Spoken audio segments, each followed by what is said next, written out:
we've all been learning more about Claude Bot over the last month or two, ever since everyone had the idea of, well, I guess I like the idea of a locally hosted AI because I can put it on a Mac Mini now. I mean, I really don't know why everyone's suddenly very excited about it. We've been talking about doing this, there's been great projects out there for at least a year now.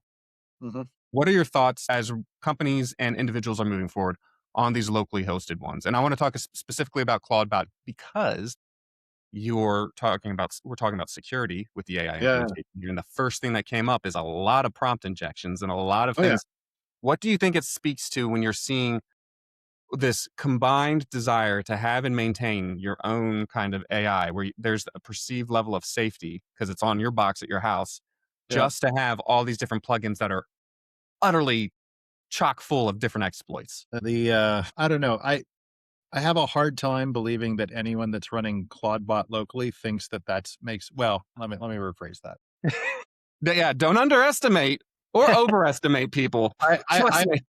I have a hard time thinking any security professional, that'll be my qualifier, thinks that, running something like ClaudeBot, locally makes ClaudeBot safe. With that said, like, man, doesn't it sound like an amazing experiment slash honeypot or even like a modern version of like Well, it is a the great honeypot. If you're letting it yeah, have that level of access down to your yeah. notifications, you're gonna I mean, talk about getting the most intimate information.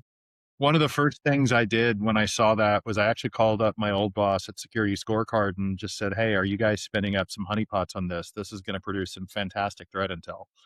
It really is. Um, It really is. the but I do have so the flip side of that coin is I actually do have customers who are trying to solve the security problem with AI in kind of a brute force around contain. Now they're not running Clawbot; they're setting up actual GPU infrastructure. They're using open source models. They're doing it in I wouldn't say exactly an air gapped environment, but like the best they can what they can kind of pull off and achieve. And the reason they're basically doing it is they're basically saying, look, I need to not lose track with how the world is changing. I need to expose my people to this. But I also know there's going to be a lot of ghosts in the wire, if you will. And so it's probably going to do some bad things. So let's just make sure it can't reach outside of the world.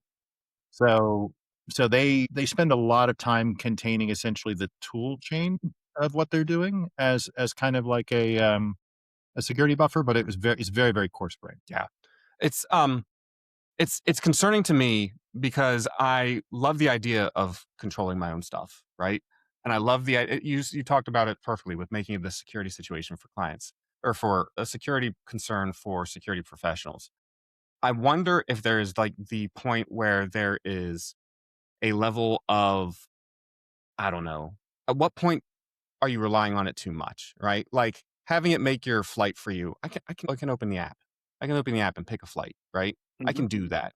I don't mhm. need to trust the AI to do it. I like the idea of making stock trades and so forth. And if my brother-in-law is listening to this, he's going to lose his mind because he's my financial advisor. But that's a whole other ball of wax Yeah. until I see how it like spends someone's money completely. I think that we're getting to the point where if you can't fully secure it, you maybe shouldn't do it, kind of thing. But trying to communicate that effectively to especially a lot of technical people who are putting this in place, who, let's be honest, the technical industry has a lot of people who think they know already. They got it. They can control it, right? I think it's going to be a Yeah. hard reckoning. And I think it's going to help define the line at how far are we taking it when we're implementing this first wave of AI.